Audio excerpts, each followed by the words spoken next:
Hi again, this is yet again another video for Equinox Guild members with the mage spec to kind of help them along with either learning a new spec or hopefully to try and improve their DPS with others. Of course, I'm not know-it-all. I could improve myself, so bear that in mind. If you have any questions, try and ask me. I will try to answer best to my ability, but someone might know the better answer than me as well. Um, So for this, Mage is a lot of the fun specs I like are kind of not very viable for rating right now. Um, so far I've shown the con specs, I've done the hard 2 specs. Now I'm going to show Pyro, which is your ranged, kind of more bursty soul as well. It's just switching to Pyro here.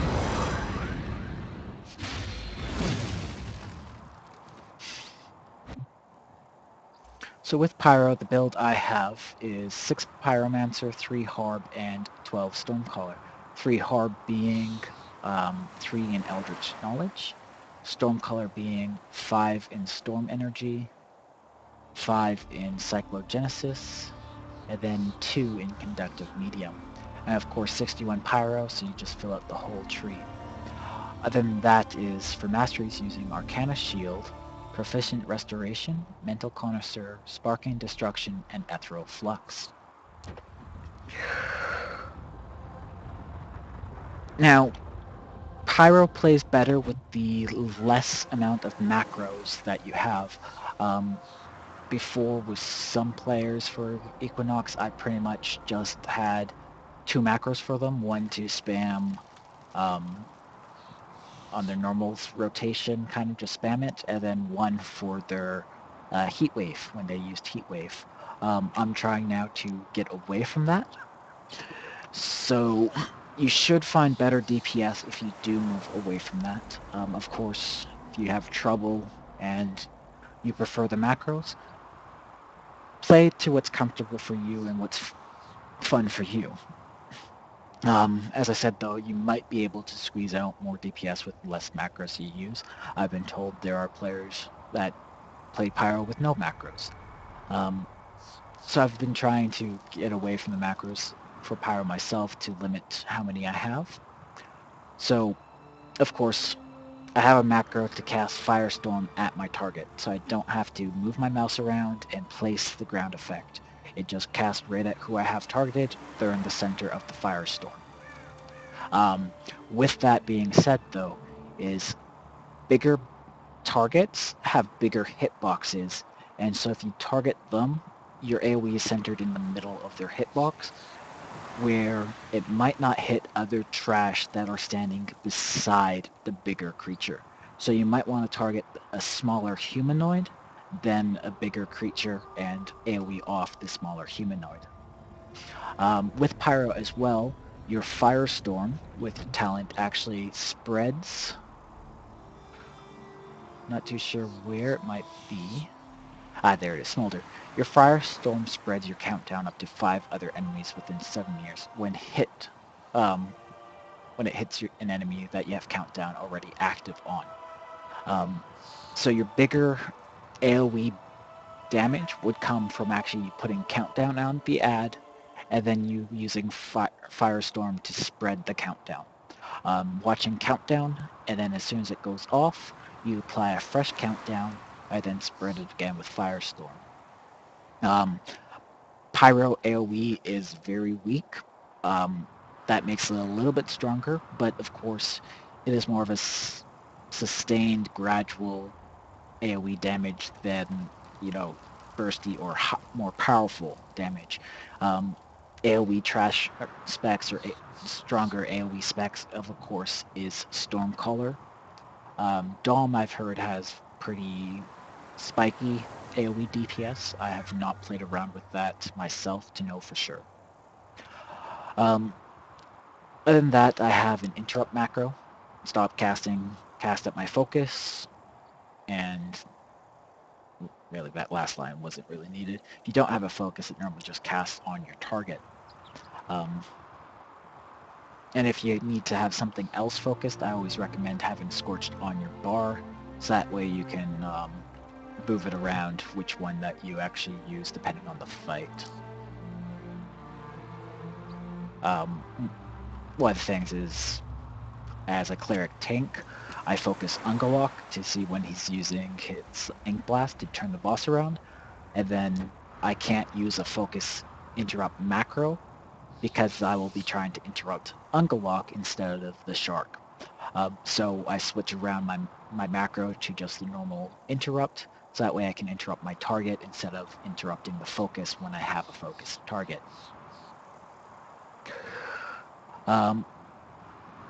So other than that, I have your 1 minute cooldowns. I do have them in one macro together. Flame Volley is the first one. That is a channel that you can move on. And then Fusillade, which is a channel that you can't move. If you move, it stops. Of course, with any channel, if you hit another ability while doing the channel, as soon as the global cooldown is over, you will stop casting the channel and cast that other ability. So you gotta be very careful that you don't just spam this, that you just hit it once to cast Flame Volley and then once again to cast Fusillade.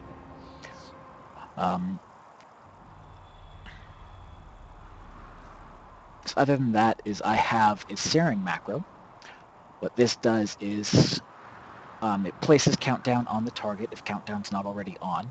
Searing Bolt then has some travel time but blows up your countdown. So with this way, what it does is countdown, Searing Bolt, you pretty much apply another countdown, and then you use your Flame Bolt. Using countdown and Flame Bolt do apply buffs. One has actually a debuff to the target, where they take more damage from you, and Flame Bolt applies a buff to you, where you do more damage. I do have K alerts watching those as well. Then as well, we have the normal spam macro. Ethereal Flux doesn't matter where it is in the macro actually, because it is an off global cooldown ability. But Ethereal Blast, Countdown, Inferno, Fireball, and then Thundershock for if we're moving. So those are the macros that I have. Other than that, I do have Flame Bolt off by itself as well. Haven't gotten in the habit of using that as often. I normally just use my Searing macro to apply Flame Bolt. Cinder Burst, of course, as well, because we do get those Cinder Burst procs, and you always want to use up the proc. We have our Internalized Charge. We have our Fulminate. And we have our Heat Wave. Of course, we do have some CC and some CC breakers, our Break Free, our Flicker, and our Ride the Wind.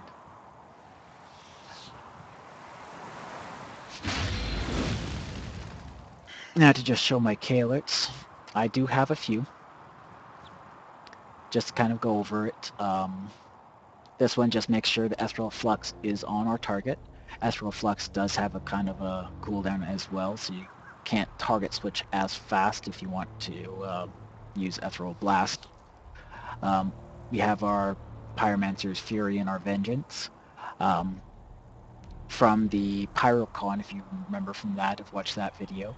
Our instant or non-fireball attacks give us a stack of,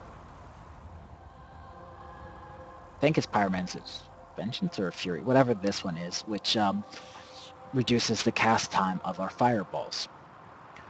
And then all our fireballs will make stacks that increase the chance for our instant cast Cinder Burst to proc by an additional 10%. So instead of 20%, it would be a 30% chance at 5 stacks. Really, the best thing that you want to do is, before you use Heat Wave, you want to make sure you have 5 stacks of the Burning Man icon. That will make your fireballs cast even faster. Heat Wave makes all your fire spells cast faster as well, so you'd be able to pump out the most fireballs possible if you use Heat Wave when you already have 5 stacks. Every fireball you cast outside of Heat Wave will reduce the stack of that. But during Heat Wave, fireballs do not consume any stacks, so it'll be the fastest fireballs for as long as Heat Wave's active. Um, we have our internalized charge. Of course, every 6 attacks we want to refresh this. The other thing is our channels. If there's one stack of internalized charge, you don't want to use your channels. Fusillade, the first fireball from Fusillade will get the internalized charge, but all the rest will not. You want to make sure you use Fusillade when you have at least 2 stacks of internalized charge, so that way the whole Fusillade gets the buff of internalized charge.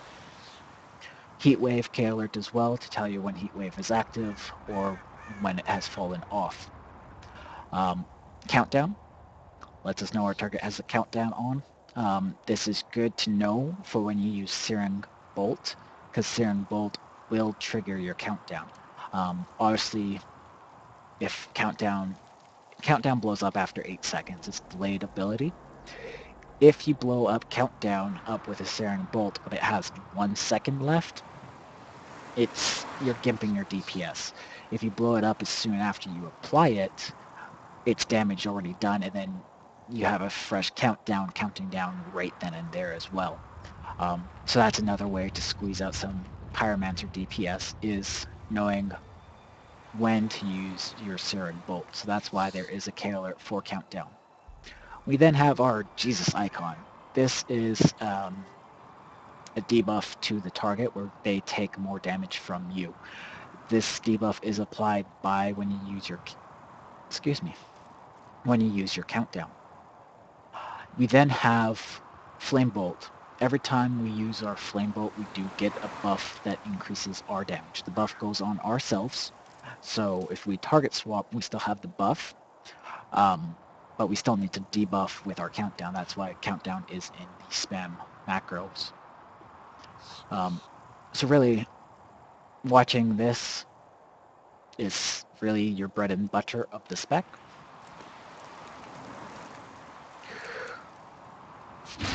Always with the fight, you always want to use Eternalized Charge. You want to try and get charged up again before the pull.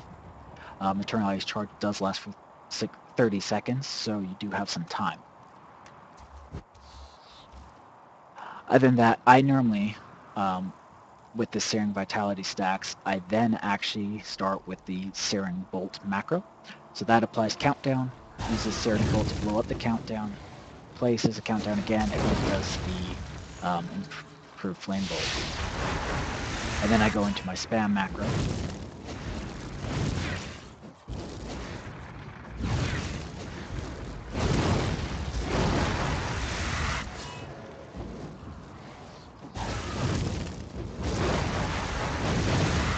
At times, you do want to also remember use your channels. Now that I have 5 stacks of this, if I cast my Heat Wave, I'll do very, very fast fireballs. I want to make sure I'm keeping up Eternalized Charge though. Pretty much during Heat Wave, you want to spam those fireballs as often as you can. So, save if you have a Cinder Burst proc and Cinder Burst will fall off before the end of Heat Wave, you want to use your Cinder Burst. If Cinder Burst will last longer than Heat Wave, hold Cinder Burst until after Heat Wave finishes or the last second of Heat Wave, so that way you get as many fireballs in as possible.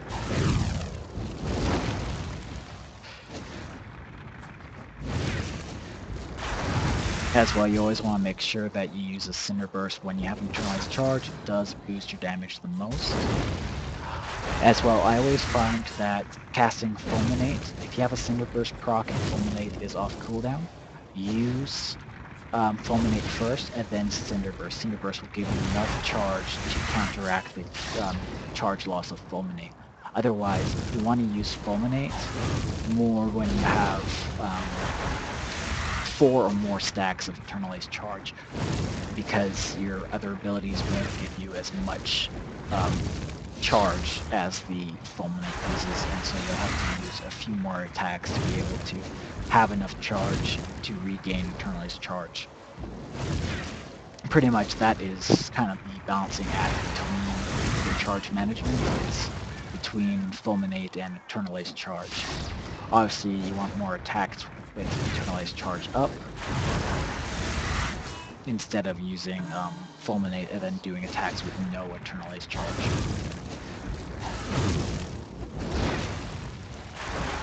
Now I am messing up with my rotation a little bit here, of course, because I'm talking, but kind of gives you a little idea. You want to watch your 1-minute cooldowns. Try and time them with some raid cooldowns like Wild Growth. Wild Growth is also a minute long, so if your raid people are really good for getting those cooldowns up as soon as they come off cooldown, it really helps your DPS as well. So that's pretty much Pyro. It is the range soul. It's really good for as well where you need some burst DPS. So like Wolf, where you have to burn that last 8% to make sure he doesn't escape. Johann, where you have to burn again, or Pumpkin, where you have to burn again. They're very quite useful then. If you can get away with melee though, 54 Harb is better. You'll pull a little bit more damage normally, but not all fights are melee friendly, so just bear in mind and as well play to your strengths. As I said, Pyro works a little bit better with less macros. You can kind of, micromanage things a lot better then. Keep up your, use your Searing Bolt with the countdown, keep up Flame Bolt a little bit more often as well, instead of, if it was just all in one spam macro, it'd have to, go through the queue, and you might have times where you had some attacks with no improved Flame Bolt boosting your damage. So you gotta be watchful of that. But as I said, during Heat Wave, you pretty much just want to spam Fireballs. I don't worry about making sure I have improved Flame Bolt on at that time, because I want the Fireballs out as fast as possible. Fireballs are your hardest hitting attacks and have the highest crit chance. So your crit damage would be a lot better on those. So that's why during Heat Wave, you pretty much just want to spam Fireballs. I don't worry after Flame Bolt falls off about refreshing it during Heat Wave. I refresh it after Heat Wave. Really, that's it that I can think of for Pyro. As I said, try and get away from using just one spam macro or two macros, one for Heat Wave, one for, non-Heat Wave, and kind of, even go farther than me maybe and have even less stuff on macros. That is all that I can really suggest. I hope you have fun playing with some other specs.